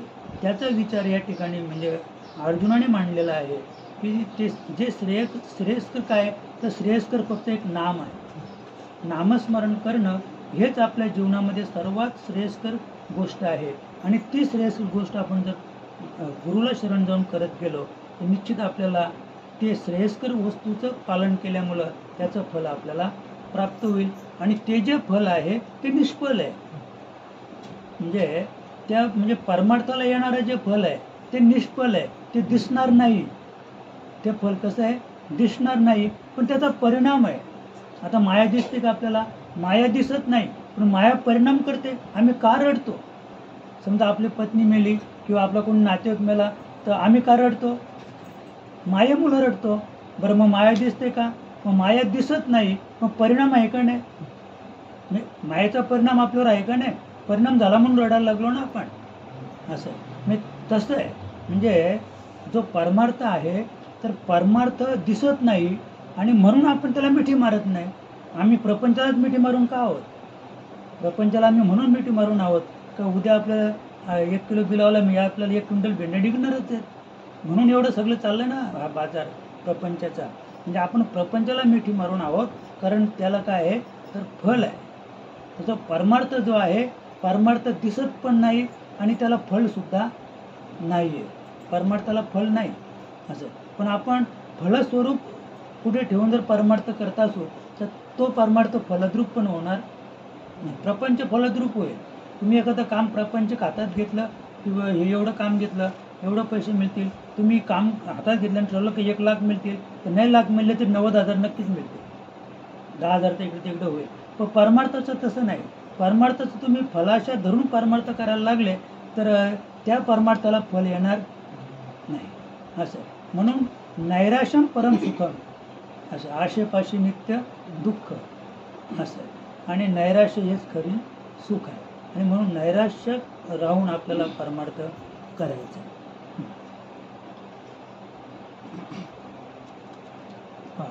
श्रेयपथावर पुढे जाण्यासाठी संपूर्ण गीतेचे श्रवण करणे आवश्यक आहे. अर्जुनाचे समाधान झाले व येथे योगेश्वर श्रीकृष्णाच्या मुखातून श्रवत असणाऱ्या गीताशास्त्ररूपी वाणीचा उपसंहारही झाला. म्हणजे आता इथे वाणीला पूर्णविराम प्राप्त झालेला आहे. 11व्या अध्यायात अर्जुनाला आपल्या विराट रूपाचे दर्शन करविल्यानंतर योगेश्वर श्रीकृष्णांनी सांगितले होते की अर्जुना, अनन्य भक्तीद्वारा मी या प्रकारे दर्शनासाठी, तत्वासहित जाणण्यासाठी व त्यात प्रवेश करण्यासाठी सुलभ आहे.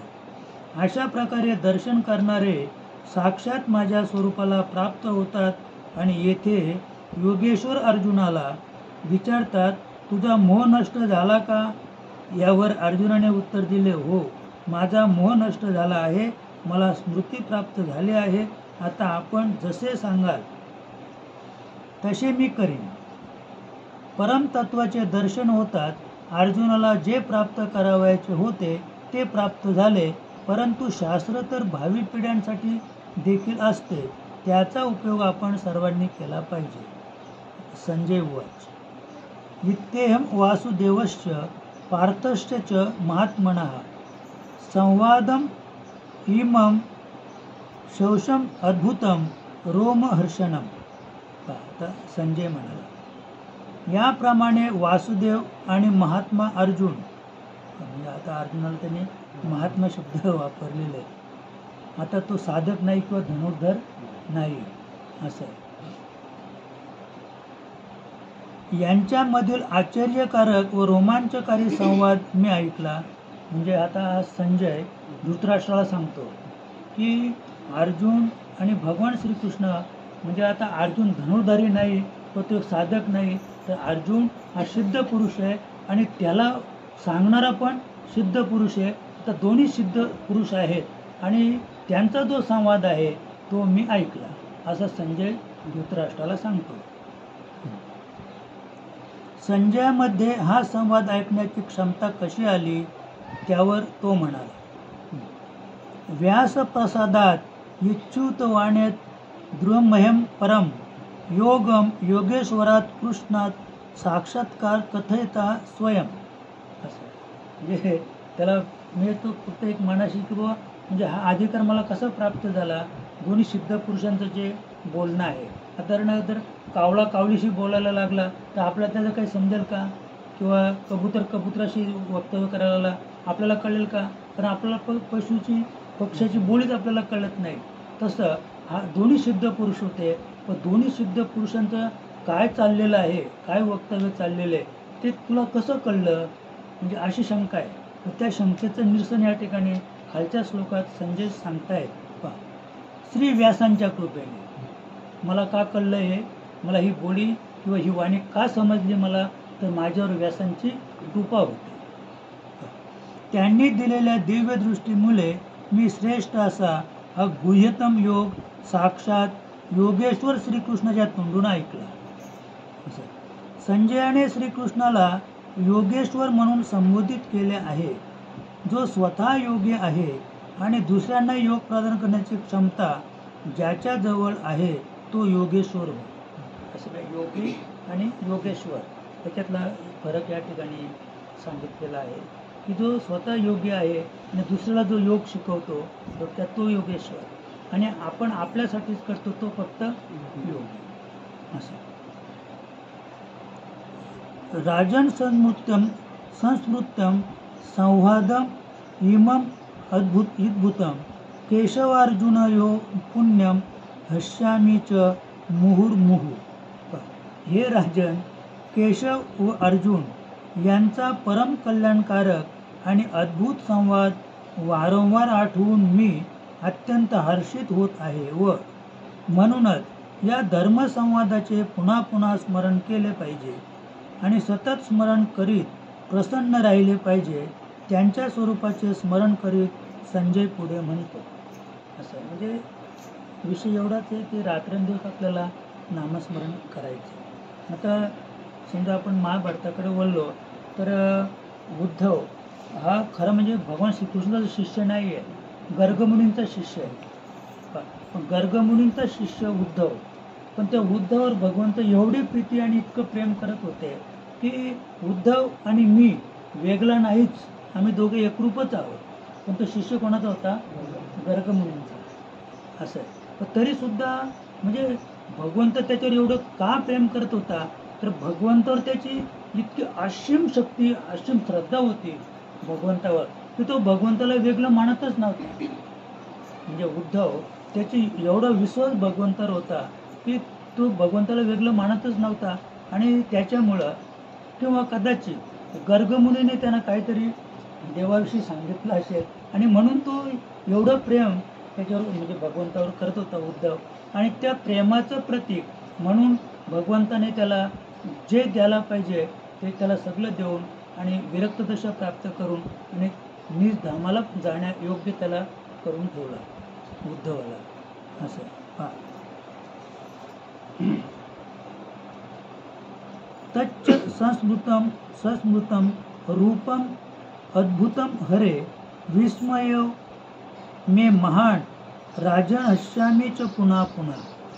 हे राजन, श्रीहरीचे म्हणजे जो शुभाशुभ सर्वांचे हरण करू नये स्वयं शेष राहतो त्या हरीचे अति अद्भुत स्वरूप पुन्हा पुन्हा आठवून मला अत्यंत आश्चर्य वाटत आहे आणि वारंवार माझे मन हर्षभरित होत आहे.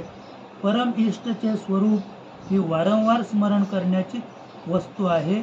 शेवटी संजय निर्णय देतो. संपला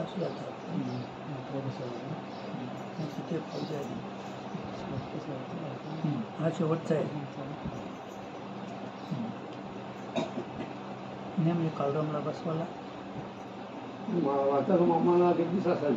हा बरंच झालं ते वाचून हा एवढंच नाही उपसंहार एकच श्लोक आहे. यत्र योगेश्वरा कृष्णो यत्र पार्थो धनुर्धरः तत्र श्रीर्विजयो भूतिर्ध्रुवा नीतिर्मतिर्मम.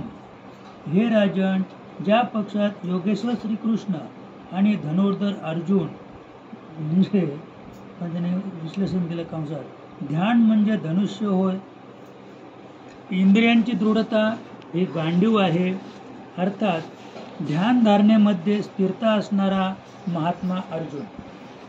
म्हणजे आपण सुद्धा अर्जुनच आहोत की जे ध्यानधारणा करतात, ज्याचे ध्यानधारण्यातून जो स्थिरतेकडे वळलेला आहे तो, आणि अर्जुन आणि आपण काही वेगळे नाही.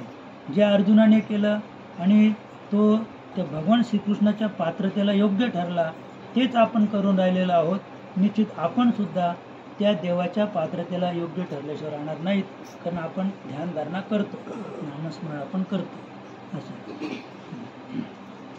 त्याच पक्षाला श्री विजय, ज्यांच्यानंतर पुन्हा हार नाही, ईश्वरी विभूती आणि चल संसारात अचल राहणारी नीती लाभेल असे माझे मत आहे. म्हणजे संजयाचं मत. आज धनुर्धर अर्जुन नाही, मग ही नीती, विजय, विभूती हे सर्व अर्जुनापुरतेच सीमित होते का? द्वापारमध्ये समाप्त झाले का? तर तसे नव्हे. योगेश्वर श्रीकृष्णाने सांगितले की मी सर्वांच्या हृदयात वसत असतो. आपल्या हृदयातही ते आहेत. अनुराग म्हणजे अर्जुन होय. अनुराग म्हणजे आपल्या अंतःकरणाची इष्टोन्मुखी वृत्ती आहे. जर ईश्वराबद्दल असा अनुराग तुमच्या हृदयात असेल तर सदैव वास्तविक विजय प्राप्त होईल, आणि जी पूर्वी नव्हती ती अचल स्थिती, देवविणारी नीतीही सदैव तुमच्या जवळ राहील. त्यामुळे अनुराग म्हणजे प्रेम. जोपर्यंत या जगात प्राणीमात्र असतील तोपर्यंत परमात्म्याचा निवास त्यांच्या हृदय देशात राहील, आणि विकल आत्मा त्याला प्राप्त करण्यासाठी इच्छुक राहील. त्यापैकी ज्यांच्या हृदयात त्याच्या प्रती अनुराग उत्पन्न होईल त्याला अर्जुनाची श्रेणी प्राप्त होईल, कारण अनुराग म्हणजेच अर्जुन होय. थोडक्यात अर्जुनाप्रमाणे कोणताही अनुरागपूरित मनुष्य परमात्म्यास प्राप्त करू शकतो असं. म्हणजे अनुराग म्हणजे अगदी हृदयापासून आपल्या चित्तात प्रेम निर्माण होणे असं. आणि भक्ती जी आहे ती प्रेमातूनच प्राप्त होणारी आहे. प्रेम स्वरूपच भक्ती आहे, आणि भक्ती प्रेम स्वरूप आहे, आणि भगवंत पण प्रेम स्वरूप आहे. म्हणजे तिथे समान सत्तेची गरज आहे. जिथे समान सत्ता आहे तिथे भक्त आणि देव हा भेद शिल्लक राहत नाही, दोन्ही एकच. निष्कर्ष हा गीतेचा अंतिम अध्याय आहे. सुरुवातीलाच अर्जुनाने प्रश्न केला होता की हे प्रभू, त्याग आणि संन्यास या दोहोंतील फरक व त्यांचे स्वरूप मी जाणू इच्छितो. योगेश्वर श्रीकृष्णांनी यावर प्रचलित 4 मतांची चर्चा केली. त्यातील एक मत जे बरोबर होते त्याच्याशीच मिळता जुळता निर्णय देत योगेश्वर श्रीकृष्णांनी सांगितले की कोणत्याही काळात यज्ञ, दान व तप यांचा त्याग करू नये. विद्वानांना सुद्धा या गोष्टी पवित्र करतात. या 3 गोष्टींचे पालन करणे व याच्या विरोधी विकारांचा त्याग करणे हाच वास्तविक त्याग होय. याला सात्विक त्याग म्हणतात. फळाची इच्छा ठेवीत केलेला त्याग राजसी होय, आणि मोहवश होऊन नियत कर्माचा त्याग करणे हा तामसी त्याग होय. संन्यास ही त्यागाची परमोत्कृष्ट अवस्था आहे. नियत कर्म आणि ध्यान यामुळे प्राप्त होणारे सुख हे सात्विक सुख होय. इंद्रिय आणि विषयांचा भोग राजसी सुख होय, आणि जे तृप्तीदायक अन्नाच्या उत्पत्तीरहित असते व आळस, प्रमाद यामुळे उत्पन्न होते ते सुख तामसी असते. मनुष्य मात्रांकडून शास्त्राला अनुकूल किंवा प्रतिकूल कर्म होण्याची 5 कारणे आहेत. कर्ता म्हणजे मन, पृथक करण साधने यांच्याद्वारे क्रिया केली जाते. जर शुभ काम पार पाडावयाचे असेल तर विवेक, वैराग्य, शम, दम हे त्या कर्माचे कारण असते. जर अशुभ नीच काम असेल तर काम, क्रोध, राग, द्वेष इत्यादी त्या कर्माचे कारण असते. नाना प्रकारच्या अनंत इच्छा म्हणजे अनंत प्रकारच्या इच्छा असतात. सर्वच पूर्ण होऊ शकत नाहीत. जी इच्छा पूर्ण करण्यासाठी आधार मिळतो तीच इच्छा पूर्ण होत असते. चौथे कारण आहे आधार आणि पाचवे कारण आहे हेतू, दैव म्हणजे प्रारब्ध आणि संस्कार. प्रत्येक कार्य होण्यासाठी ही 5 कारणे असतात, परंतु जो कैवल्य स्वरूप परमात्म्याला करता समजतो तो मूढबुद्धी मनुष्य यथार्थ जाणू शकत नाही. अर्थात भगवंत काही करीत नाहीत, परंतु अर्जुनाला मात्र भगवंत म्हणाले होते की तू निमित्त मात्र होऊन उभा राहा, करता धरता तर मीच आहे. मग त्यांच्या म्हणण्याचे तात्पर्य काय आहे? आता भगवंत तर काही करत नाही, पण तो सांगतो अर्जुनाला तू निमित्त म्हणून उभं राहा, मीच सगळं करणार आहे. मग याचा अर्थ काय? वास्तविक प्रकृती आणि पुरुष यांच्यामध्ये एक आकर्षण रेखा असते. जोपर्यंत मनुष्य प्रकृतीच्या कक्षेत असतो तोपर्यंत त्याला माया प्रेरणा देत असते, आणि जेव्हा त्यापेक्षा उन्नत अवस्थेत जाऊन तो स्वतःला भगवंताठायी समर्पित करतो आणि भगवंत हृदयरूपी देशाचे संचालक बनतात, तेव्हा त्या प्रेमळ भक्तासाठी भगवंत करता असतात. अशा भक्तांच्या श्रेणीत अर्जुन होता, संजयही होता. सर्वांनी या स्तरापर्यंत पोहोचण्याचा प्रयत्न करावा. या ठिकाणी भगवान स्वतः प्रेरणा देतात. पूर्ण ज्ञाता महापुरुष, परमतत्वास जाणण्याचा विधी आणि ज्ञेय परमात्मा या तिन्ही गोष्टींच्या संयोगाने कर्माची प्रेरणा मिळते. तेव्हा एखाद्या अनुभवी महापुरुषाच्या म्हणजे सद्गुरूंच्या सान्निध्यात राहून विधी जाणून घेण्याचा प्रयत्न केला पाहिजे. असं म्हणजे काही ज्या गोष्टी आहेत त्या सद्गुरूच्या सान्निध्यात राहून किंवा काही प्रश्न वगैरे विचारून, काही शंका असतील त्या काढून आणि आपल्याला त्या तत्वापर्यंत जाता येईल. वर्णव्यवस्थेचा प्रश्न येथे चौथ्यांदा श्रीकृष्णाने चर्चेला घेतला आहे. त्यांच्या मते इंद्रियांचे दमन, मनाचे शमन, एकाग्रता, शरीर, वाणी आणि मनाला इष्ट अनुरूप कष्टविणे, ईश्वराकडून मिळणारी अनुभूती व त्या निर्देशाप्रमाणे आचरण करण्याची क्षमता इत्यादी ब्रह्मामध्ये प्रवेश देवविणारी योग्यता हे ब्राह्मण श्रेणीचे कर्म आहे. शौर्य, मागे न हटण्याचा स्वभाव, सर्व प्रकारच्या भावांवर स्वामित्व, कर्मामध्ये दक्षतापूर्वक प्रवृत्त होणे हे क्षत्रिय श्रेणीचे कर्म आहे. इंद्रियांचे संरक्षण करणे, आत्मिक संपत्ती वाढवणे इत्यादी वैश्य श्रेणीचे कर्म आहे, आणि सेवा करणे हे शूद्र श्रेणीचे कर्म आहे. शूद्र याचा अर्थ अल्पज्ञ. असा अल्पज्ञानी साधक नियतकर्म अर्थात चिंतनाला 10 तास बसला तरी 10 मिनिटेही मन एकाग्र करू शकत नाही.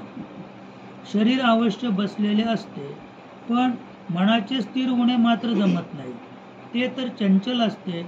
अशा साधकाचे कल्याण कसे होणार? त्याने आपल्यापेक्षा वरच्या अवस्थेतील साधकाची सेवा करावी अथवा सद्गुरूंची सेवा करावी. त्यामुळे हळूहळू त्याच्यातही संस्काराचे सृजन होईल, गती प्राप्त होईल. म्हणजे अल्पज्ञानी साधकाचे कर्म सेवेने सुरू होते. कर्म एकच आहे, नियतकर्म, चिंतन. हे कर्म करणाऱ्या कर्त्याच्या 4 श्रेणी आहेत: अतिउत्तम, उत्तम, मध्यम आणि निकृष्ट. म्हणजेच ब्राह्मण, क्षत्रिय, वैश्य आणि शूद्र. या 4 वर्णाच्या 4 गोष्टी त्यांनी सांगितल्या. आणि आपण पण मागे माझ्या लक्षात नाही राहिलं ते की 2 भाव इथे ब्राह्मण पुत्र गेले होते गुरुकडे शिकायला.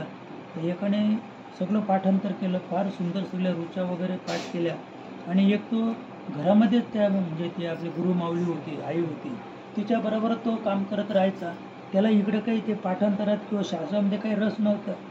आता दोघांचं ते कालावधी संपला, म्हणजे विद्येचा कालावधी संपला, आणि मग गुरुमाऊलीने त्यांना आज्ञा केली की आता तुमचा कालावधी म्हणजे तुम्ही तर आता ज्ञानी झालात, तुमचं कार्य संपलेलं आहे, 12 वर्ष संपल्या, तर तुम्ही जावा गावाला. आता जेव्हा गावाला जायला दोघांना अनुमती मिळाली गुरुकडून, तेव्हा जो मंदबुद्धी म्हणजे जो ज्याने काही पाठच नव्हतं केलं तो लागला रडायला. तो कुठे रडायला लागला? आईकडे जाऊन रडायला लागला की आई आता मी काय करू, माझं काहीच पाठ नाही, मला ऋचा येत नाही, काही येत नाही. आता घरी गेल्यावर आता ती मग आता माझ्या वडिलांना मी माझ्या आईला काय सांगू. मला काहीच येत नाही. मग तो रडायला लागल्यामुळं मग त्या मातोश्रीने, त्या गुरु आईने गुरुना सांगितलं की याच्यावर कृपा करा, याच्यावर कृपा करा. ज्याने 12 वर्ष काहीच केलं नाही त्याच्या फक्त मस्तकावर गुरुने हात ठेवला आणि तो त्याच्यापेक्षा रुचा बोलायला लागला. जेव्हा तो घरी गेला तर जो ज्याने 12 वर्ष पाठांतर केलं होतं त्याचं जेवढं म्हणजे त्याचं पाठांतर होतं, पण ती त्याला जी गती प्राप्त नाही झाली, म्हणजे बोलण्याची जी गती त्याला जी प्राप्त नाही झाली ती याला सहज प्राप्त झाली. फक्त सद्गुरूने त्याच्या माथ्यावर हात ठेवला. असं तसं हे तत्व आहे की जरी आपण काही नाही केलं, पण त्याने कसं सांगितलं की हा शूद्र आहे, 4थ्या क्रमांकाचा जो साधक आहे, त्याने नुसती सेवा जरी केली तरी सेवेतून त्याला ते प्राप्त होईल असं. आणि आतापर्यंत ते पण म्हणजे हे जे तत्व आहे हे बरोबरच आहे की सेवेतून त्या साधकाला ती गती प्राप्त आपोआप झाल्याशिवाय राहणार नाही. तर सेवा कोण करतो? जो लहान आहे, नाही का. सेवा तो करतो की म्हणजे त्याला हे कळतं की आपण काहीतरी सेवा केली पाहिजे असं. ज्याला काही कळत नाही तो करेल का सेवा? मग तो त्यांना कामधंदा नाही का. ज्यांना कामधंदा नाही ते चालले आपली उठली का चालली असं. पण जे येतात करतात त्यांनाच माहीत का आपण म्हणजे कुठल्या श्रेणीमध्ये आपण बसतो असं. आणि त्याचं फळ म्हणजे थोडक्यात की गुरुसेवेचं जे फळ आहे ते अनादी कालापासून त्या साधकाला प्राप्त झालेलं, त्या शिष्याला प्राप्त झालेलं आहे. नाही का. आता आपण धौम्य ऋषीकडे तो अरुणी नावाचा शिष्य होता. तर म्हणजे त्याला ते पाणी बांधायला पाठवलं होतं, पर्या बांधायला पाठवलं होतं. तर नेमकी तो पर्या बांधायला गेला आणि महापूर आला. तर महापूर आला पण ते पाणी तो जसं ते माती टाकायचा, काही गवत टाकायचा, पण ते लगेच फुटून जायचं. दुसरं आता करून एक माणूस काय करणार आहे. मग त्याने विचार केला हे पाणी तसं अडणार नाही आणि माऊलीने आपलं तर पाणी अडवायला सांगितलंय, तर त्याने झोपून घेतलं असं आडवं. त्या अरुणी नावाच्या शिष्याने आडवं झोपून घेतलं आणि रात्र झाली तरी अरुणी येत नाही का. आणि म्हणून ते ऋषी स्वतः तिथे धौम्य ऋषी स्वतः गेले आणि पाहिलं तर याने काय केलं, पाणी अडवलं.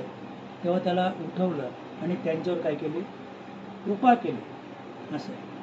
आणि मग तो त्यांचा अरुणी नावाचा शिष्य म्हणजे की ब्रह्मपदाला प्राप्त झाला. की जेव्हा त्यांना त्याचं ते कर्म, ते कृत्य जेव्हा पाहिलं त्या गुरुमाऊलीने, तेव्हा त्याला वाटलं की काय श्रद्धा आहे असं. मी माऊलीने काय सांगितलं, पाणी अडवा. मग पाणी अडवाचं साधन काय केलं त्याने, स्वतः तो आडवा होऊन आणि पाणी त्याने अडवलं असं. मग त्याचं फळ त्याला ते प्राप्त झालं असं. परमतत्वाविषयी स्पष्टीकरण करताना त्यांनी सांगितले की अर्जुना, आता परमसिद्धी प्राप्त करण्याचा विधी सांगतो की जी ज्ञानाची परानिष्ठा आहे, विवेक, वैराग्य, शम, दम, निरंतर चिंतन आणि ध्यानामध्ये प्रवृत्ती इत्यादी ब्रह्मामध्ये प्रवेश देवविणाऱ्या सर्व योग्यता जेव्हा परिपक्व होतात व काम, क्रोध, मोह, राग, द्वेष इत्यादी प्रकृतीमध्ये ओढणाऱ्या प्रवृत्ती जेव्हा शांत होतात, तेव्हा ती व्यक्ती ब्रह्माला जाणण्यास योग्य होते.